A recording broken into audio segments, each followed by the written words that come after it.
नाशिकच्या कळवणमध्ये किसान सभेच्या लाल वादळापुढे अखेर प्रशासन नरमल्याचं पाहायला मिळतंय। गेल्या 10 दिवसांपासून कळवणमध्ये प्रशासकीय इमारतीसमोर DYFM संघटनेच्या नेतृत्वाखाली आदिवासी बांधवांनी उपोषण सुरू केलं होतं। पण किसान सभेच्या वतीने मोर्चा काढल्यानंतर आणि शबरी घरकुल योजनेच्या अंमलबजावणीसाठी केलेले आश्वासन हे लक्षात घेता उपोषणाला स्थगिती दिली गेली।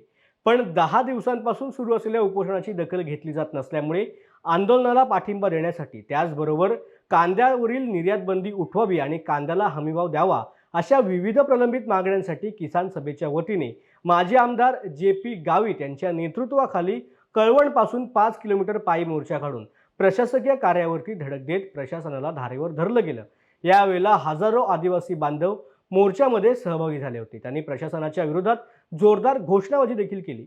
एका महिन्यामध्ये शबरी घरकुल योजनेची अंमलबजावणी करण्यात आली नाही तर यापुढे तीव्र आंदोलन छेडला जाईल असा इशारा देखील आंदोलनकर्त्यांनी दिला आहे। अपर आयुक्त यांनी आम्हाला सांगितलेलं आहे की एका महिन्यामध्ये आम्ही उर्वरित महाराष्ट्रामधून जे काही उर्वरित शबरी घरकुलाचा जो काही कोठा आहे तो आम्ही या ठिकाणी कळवण प्रकल्पाला देऊ आणि कळवण प्रकल्पाअंतर्गत जे काही जादाचे शबरी घरकुलाचे प्रस्ताव आहेत त्यांना आम्ही या ठिकाणी मान्यता देऊ अशा पद्धतीचं त्यांनी सांगितलं आणि त्याच्या अनुषंगाने आम्ही या ठिकाणी आजचं 10 दिवस चाललेलं आमरण उपोषण आम्ही या ठिकाणी त्यांच्या उपस्थितीमध्ये या ठिकाणी मागे घेतोय।